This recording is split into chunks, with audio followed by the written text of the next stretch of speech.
Hello everyone, welcome back to Learn Bio. Let's learn bio with me. आज के lecture में हम लोग रिफ्लेक्सेस के एग्जांपल्स पढ़ेंगे। हम लोगों ने लास्ट वाले लेक्चर में रिफ्लेक्सेस के क्लासिफिकेशन पढ़ लिए थे, उनके जो भी 6 टाइप्स थे वो उनके बारे में पढ़ लिया था। आज हम लोग इसका एक फेमस एग्जाम्पल पढ़ेंगे जिसको बोलते हैं नी जर्क रिफ्लेक्सेस। ठीक है, तो इस आप नाम से ही समझो, इसमें जैसे नी जर्क रिफ्लेक्स का मतलब क्या होता है। नी जो हमारा जो भी नी होता है, पैर का नी, घुटना जिसको बोलते हैं, उसको अगर जर्क देते हैं, किसी भी चीज़ से उस पर चोट मारते हैं, तो उसके बाद जो वो रिएक्शन करता है या जो हमारी बॉडी उसको रिस्पॉन्स करती है, उसको ही क्या बोलते हैं, नी जर्क रिफ्लेक्सेस। तो इसमें क्या होता है कि हम नी के कैप को, जिसमें एक बोन होती है पटेला को, उस पर हम स्टिमुलस प्रोवाइड करते हैं। किससे? हैमर के थ्रू।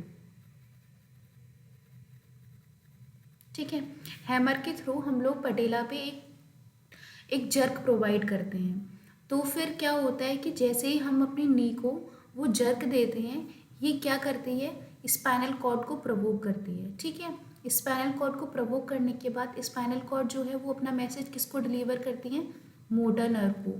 ठीक है, फिर वो मोटर नर्व के बाद किसके पास आ जाती है, एक्सटेंसर मसल्स के पास, और वो फर्दर जो आउटपुट होता है, जो रिजल्ट होता है, वो क्या देती है कि हम जो अपनी मसल्स हैं जिसमें पेन हुआ है उनको कॉन्ट्रैक्ट कर लें। इसलिए आप लोगों ने देखा होगा कि आप नॉर्मली ऐसे बैठें और कोई आपके किसी भी चीज़ से आपके घुटने पे चोट दे, तो आपके ब्रेन में सीधे सिग्नल जाएगा कि आपको पेन हो रहा है, और फिर आप झट से अपना पैर जो है उसको पीछे खींच लेंगे। तो यही रिस्पॉन्स क्या कहलाता है, नी जर्क रिफ्लेक्स। और ये जो एक्शन था हमारा कि हमें पेन हुआ और हमारे ब्रेन तक सिग्नल गया, फिर ब्रेन ने हमें ये ऑर्डर दिया कि हम अपना पैर जो है पीछे हटा लें, यही कहलाता है नी जर्क रिफ्लेक्सेस। ठीक है, बहुत कॉमन सी चीज़ है, हम लोगों ने कॉमनली देखी हुई है। ठीक है, तो इसमें ये जो स्टेप्स हैं वो याद रखिएगा कि हैमर से स्टिमुलस मिला, किसको, पटेला को, जिसको हम क्या बोलते हैं, नी कैप। उसने क्या किया, स्पाइनल कॉर्ड को प्रोवोक कर दिया, स्पाइनल कॉर्ड ने फर्दर आगे मैसेज भेजा मोटर नर्व के थ्रू, मोटर नर्व ने एक्सटेंसर मसल्स के थ्रू फाइनल रिजल्ट भेजा, जिससे क्या हुआ, मसल्स का कॉन्ट्रैक्शन हो गया। ठीक है, तो ये कुछ एक स्टेप्स थे जो याद रखने हैं। अब हम लोग आगे बढ़ते हैं, नेक्स्ट देखते हैं। नेक्स्ट हम लोग एग्जाम्पल्स पढ़ लिए, अब हमने टाइप्स पढ़ लिए, अब हम पढ़ेंगे रिफ्लेक्स आर्क को। ठीक है, तो रिफ्लेक्स आर्क को ऐसे समझते हैं, आर्क का मतलब कोई भी आर्क, जैसे आप लोगों ने बिल्डिंग्स के ऊपर इस तरह के आर्क्स बने हुए देखे होंगे। आर्क का मतलब होता है कोई भी लाइन या पाथ। ठीक है, तो जो रिफ्लेक्स होता है, रिफ्लेक्स आर्क क्या होता है, इसकी डेफिनेशन से समझो, nerve path traced by reflex. ठीक है, रिफ्लेक्स का मतलब जो भी रिएक्शन है जो हमारे ब्रेन से आया। ठीक है, तो उसने जो भी पाथ अपनाया, जैसे पीछे हमने क्या देखा कि पहले हमें स्टिमुलस मिला, फिर स्टिमुलस किस पे गया, स्पाइनल कॉर्ड पे गया, स्पाइनल कॉर्ड से किस पे आया, मोटर न्यूरॉन से, मोटर न्यूरॉन से किससे आया, एक्सटेंसर मसल्स से। ठीक है, तो ये जो पूरा पाथ एक नर्व ने जो अपनाया है या रिफ्लेक्स ने अपनाया है, इसको ही हम क्या कहेंगे, रिफ्लेक्स। अब इसको हम नर्व पाथ इसलिए बोलते हैं क्योंकि ये जो पूरा पाथ है, ये पूरी जो चेन है, वो किस सेल से मिलके बनी हुई है, नर्व सेल से। नर्व सेल आप लोग जानते होंगे, हमारी ह्यूमन बॉडी की सबसे जो बिगेस्ट सेल है उसको क्या बोलते हैं, नर्व सेल। इसकी शक्ल में बना देती हूँ, इस तरह से कुछ एक इसकी शक्ल होती है। ये इस तरह से चारों तरफ इसमें डेंड्राइट्स होते हैं, नीचे एक्सन है। ठीक है, और इसके थ्रू ये दूसरी नर्व से जुड़ा हुआ होता है।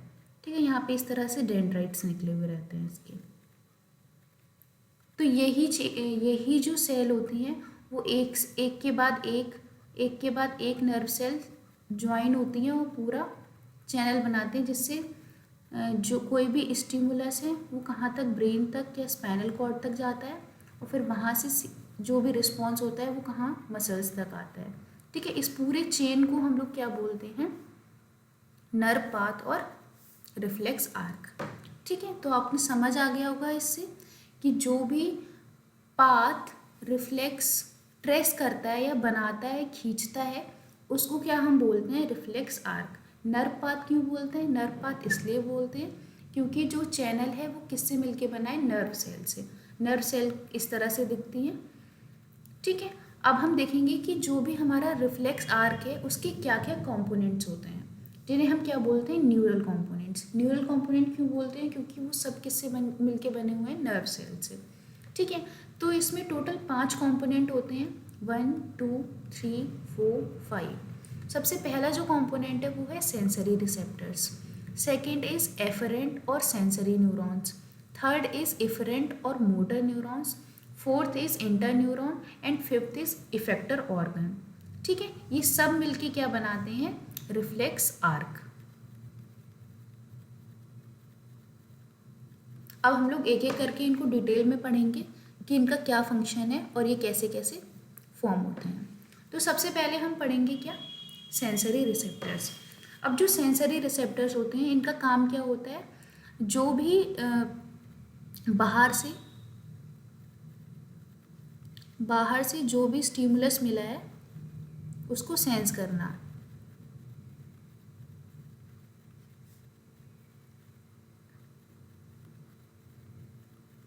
ठीक है। ये काम किसका होगा? सेंसरी रिसेप्टर्स का। तो ये क्या है? ग्रुप ऑफ सेल्स हैं, बहुत सारी सेल्स के ग्रुप मिलके क्या बना देते हैं? Sensory sales. इनका क्या काम होता है? जो भी स्टिमुलस एटमॉस्फेयर से मिल रहा है उसको सेंस कर लेते हैं ये लोग, ठीक। उसके बाद हमारा जो सेकंड कंपोनेंट है वो है एफरेंट और सेंसरी न्यूरॉन। अब हम इस वर्ड को ही देखेंगे, एफरेंट। एफरेंट वर्ड का जो मतलब होता है किसी भी चीज़ को इनवर्ड, अंदर की डायरेक्शन की तरफ ले जाना। तो ये जो न्यूरॉन्स होते हैं इनका जो फंक्शन होता है वो होता है इम्पल्स को कैरी करना सेंस ऑर्गन से सेंट्रल नर्वस सिस्टम, ठीक है। ये जो भी सेल्स हैं, जैसे सेंस ऑर्गन्स, हमारे 5 सेंस ऑर्गन्स होते हैं, क्या क्या? आइज, ईयर, नोज, स्किन और आइज, ईयर, नोज, स्किन और माउथ, ठीक है।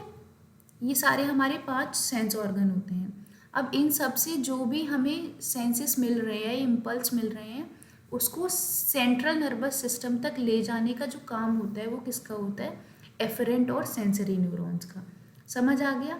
इसके नाम से पहले समझो कि एफरेंट का मतलब होता है कंडक्टिंग इनवर्ड, अंदर की तरफ कंडक्ट करने वाली कोई भी चीज़ होगी उसको हम एफरेंट बोलेंगे।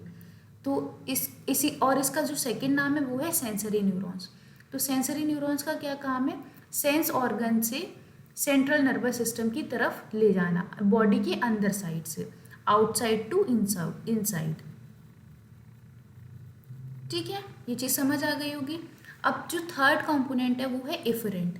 अब एफरेंट का मतलब था अंदर की तरफ, तो इफरेंट का क्या होगा? Moving outward. तो ये क्या करते हैं? सेंट्रल नर्वस सिस्टम से कहाँ पे ले जाते हैं? Effector cells. इफेक्टर सेल्स वो सेल्स होती हैं जो काम करती हैं, जो रिजल्ट प्रोवाइड करती हैं। तो एफरेंट का क्या था? अंदर की तरफ ले जाना, और इफरेंट का क्या था? बाहर की तरफ लेकर के आना। तो ये पूरा चैनल है कि पहले आउटसाइड से जो भी मैसेज होगा वो ब्रेन तक जाएगा, ठीक है। फिर ब्रेन से कहाँ? ब्रेन से बाहर की तरफ कैसे आएगा? एफरेंट सेल से। इनको क्या बोलते हैं हम लोग? Motor neurons. इनको बोलते हैं सेंसरी न्यूरॉन। सेंसरी न्यूरॉन्स क्या करती हैं? बाहर से इम्पल्स अंदर की तरफ ले जाती हैं, और मोटर न्यूरॉन्स क्या करती हैं? इम्पल्स को इफेक्टर सेल्स की तरफ लेकर आती हैं, यानी कि आउटसाइड लेकर आती हैं। इन दोनों की लिटरली मीनिंग जो होते हैं वो होते हैं कंडक्टिंग इनवर्ड। एफरेंट का मतलब होता है कंडक्टिंग आउटवर्ड, ठीक। अब उसके बाद जो चौथा कंपोनेंट है वो है इंटरन्यूरॉन्स। इंटरन्यूरॉन्स का मतलब क्या होता है? जो सेंसरी और मोटर न्यूरॉन्स को आपस में लिंक करती हैं। Linking sensory and motor neurons, ये चीज़ आपको समझ आ गई होगी। तो ये चारों एक बार मैं और बता देती हूँ। सबसे पहले क्या है? सेंसरी रिसेप्टर्स, जो क्या करते हैं? सेंस करते हैं बाहर से स्टिमुलस को। उसके बाद आता है एफरेंट और सेंसरी न्यूरॉन्स। इनको, ये रिसेप्टर्स हैं, ये न्यूरॉन्स हैं, एफरेंट और सेंसरी न्यूरॉन।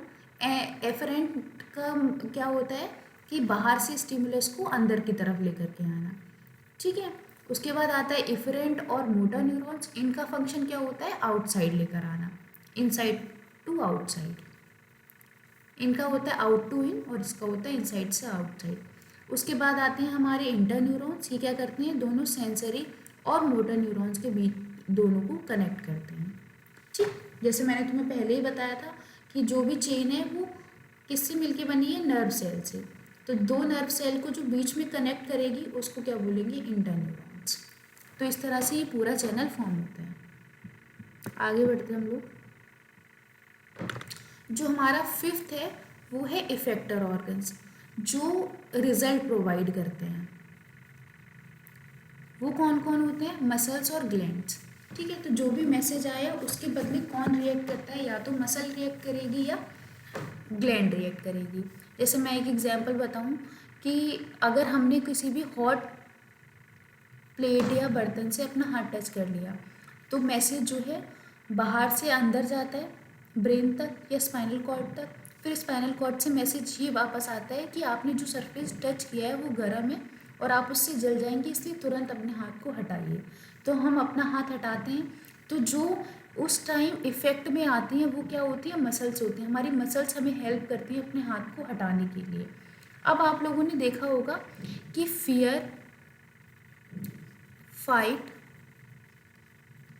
और फ्लाइट ये सिचुएशन होती है। इसमें क्या होता है, जब भी आपको डर लगे या आप ऊंचाई पे हो या आपका कभी किसी से झगड़ा हो, आप एरोगेंस में हो, तो अचानक आप लोग देखते हैं कि बॉडी कुछ कुछ सिम्टम्स देती है। क्या क्या, जैसे बीपी हाई हो जाता है, हार्ट बीट तेज हो जाती है, पसीना आने लगता है। तो ये जितने भी चेंजेस हैं वो एक हार्मोन की वजह से होते हैं जिसको बोलते हैं एड्रीनेलिन। ठीक है, तो इसको फियर, फाइट और फ्लाइट वाला ग्लैंड हार्मोन भी बोलते हैं। तो जब भी इस तरह की सिचुएशन होती है तो हमारी बॉडी एक हार्मोन सिक्रीट करती है जिसको हम क्या बोलते हैं, एड्रीनेलिन। ठीक है, तो इसकी वजह से ये सारे सिम्टम नज़र आते हैं। तो या तो मसल्स एक्टिव होंगी, मसल्स रिजल्ट लाएंगी, या फिर ग्लैंड्स रिजल्ट आएंगी जो कि क्या करेंगे, हार्मोन्स को सिक्रीट करेंगे। ठीक है, और वो बॉडी में चेंजेस लेकर के आएंगे। समझ आ गया होगा, ये क्लियर हो गया होगा।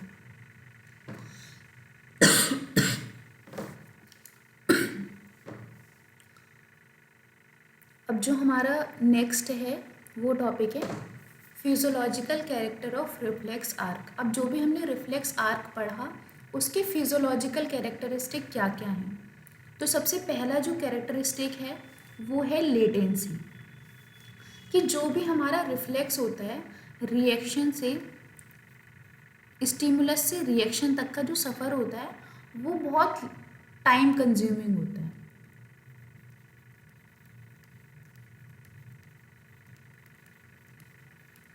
ठीक है, तो उसमें टाइम ज़्यादा लगता है। टाइम ज़्यादा लगने का कारण क्या है कि जो भी पूरा सिस्टम है वो बहुत कॉम्प्लेक्स है। ठीक है, तो इसमें जो पहला फीचर है वो क्या है, लेटेंसी। उसके बाद सेकेंड है आफ्टर कॉन्ट्रैक्शन। तो जो भी रिजल्ट होते हैं, जैसे हाँ, एक वही कॉमन एग्जांपल कि हम हाथ को झट से गर्म बर्तन से तुरंत हटा लेते हैं, तो उसमें मसल्स का कॉन्ट्रैक्शन हुआ, तो रिजल्ट में मोस्टली क्या होता है, मसल्स के कॉन्ट्रैक्शन होते हैं। ठीक है, क्योंकि ये चीज़ तो समझ में ही आ रही होगी कि रिजल्ट में हमेशा किन क्या दो चीज़ें होती हैं, या तो मसल्स पे असर आएगा या ग्लैंड्स पे। मसल्स क्या करेंगी, कॉन्ट्रैक्ट करेंगी, और अगर ग्लैंड्स पे असर आ रहा है तो ग्लैंड क्या करेंगे, कोई ना कोई हार्मोन सिक्रीट करेंगे जिससे बॉडी में चेंजेस आएंगे।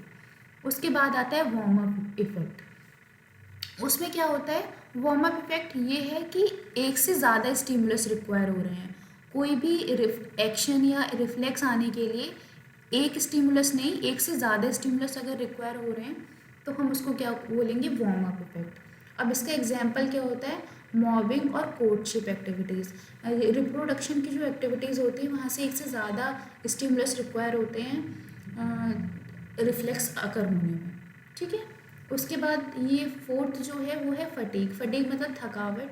अब ये जो भी प्रोसेस है वो बहुत ज़्यादा एनर्जी कंज्यूमिंग है,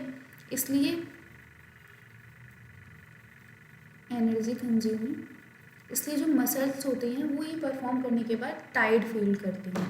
तो इसलिए इस प्रोसेस का जो मेन फिजियोलॉजिकल कैरेक्टरिस्टिक वो यही है कि ये फटीग होते हैं। तो 4 हैं। सबसे पहला लेटेंसी, लेटेंसी मतलब टाइम ज़्यादा लगता है क्योंकि कॉम्प्लेक्स प्रोसेस है। उसके बाद मसल्स का कॉन्ट्रैक्शन होता है। कुछ थर्ड आता है कि वार्म अप इफेक्ट, कुछ एक ऐसी एक्टिविटीज़ होती हैं जहाँ पे स्टिमुलस को एक से ज़्यादा किसी भी रिफ्लेक्स को होने के लिए, किसी भी एक्शन को होने के लिए एक से ज़्यादा स्टिमुलस रिक्वायर होते हैं। तो वहाँ पे हम उसको क्या बोलते हैं, मॉप अप इफेक्ट। अभी किस किस में देखा जाता है, मॉबिंग और कोर्टशिप एक्टिविटीज़ में। मोस्टली कोर्टशिप उनको बोलते हैं जहाँ रिप्रोडक्टिव एक्टिविटीज़ होती हैं, वहाँ से पार्टनर को एक से ज़्यादा अटैम्प्ट लगते हैं सामने वाले को अट्रैक्ट करने के लिए। उसके बाद फोर्थ आती है फटीग। फटीग क्या है कि ये जो प्रोसेस है वो एनर्जी कंज्यूमिंग है, तो मसल जो हैं जल्दी थक जाती हैं। अब हम लोग आगे बढ़ते हैं। अब ये जो आर्क है, जो हमने रिफ्लेक्स आर्क पढ़ा, ये 2 टाइप का होता है, एक ओपन और एक क्लोज्ड। इसके 2 टाइप किसने दिए थे, मैनिंग और डॉकिंस ने 1998 में 2 टाइप दिए थे कि ये लूप जो है या तो ओपन हो सकता है या क्लोज हो सकता है। अब ओपन लूप जो होता है उसमें इनपुट और आउटपुट के बीच कोई भी इंटरकनेक्शन नहीं होता है। कोई भी स्टिमुलस आया, उसके बाद बॉडी ने उसको रिएक्ट किया, बॉडी थोड़ी सी डिस्टर्ब हुई और फिर उसने क्या दे दिया, रिजल्ट दे दिया। लेकिन क्लोज वाले में क्या होता है, कोई भी स्टिमुलस आया, वो बिहेवियर सिस्टम, ये 2 मैंने ऐसे शॉर्ट फॉर्म में लिख दिए हैं, ये है बिहेवियर सिस्टम और ये है फैसिलिटेटिंग सिस्टम। ठीक है। अब इसमें क्या होता है, इनपुट और आउटपुट ये आपस में कैसे हैं, स्टिमुलस और रिस्पॉन्स आपस में कैसे हैं, इंटरकनेक्टेड हैं।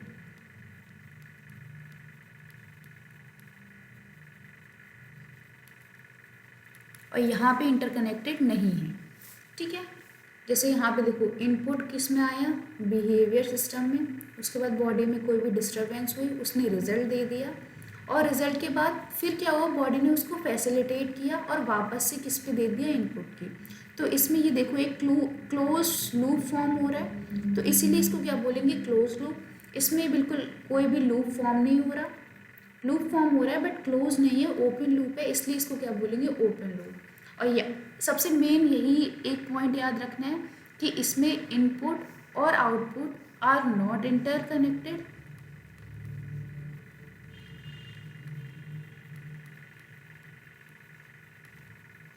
और इसमें इनपुट और आउटपुट मतलब स्टिमुलस और रिजल्ट या रिस्पॉन्स इज इंटरकनेक्टेड।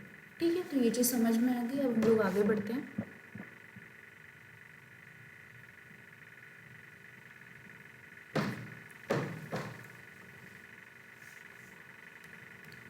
तो नेक्स्ट स्लाइड में हम लोग आगे के जो भी टॉपिक्स हैं वो कवर करेंगे। आज के लेक्चर को हम यहीं पे ख़त्म करते हैं। बाकी अगर आपको वीडियो अगर अच्छी लगे तो चैनल को लाइक करें और सब्सक्राइब करें, वीडियो को शेयर करें और ऐसे ही बने रहें। मैं सारी चीज़ें, सारे topics time to time cover कराऊँगी। Thank you.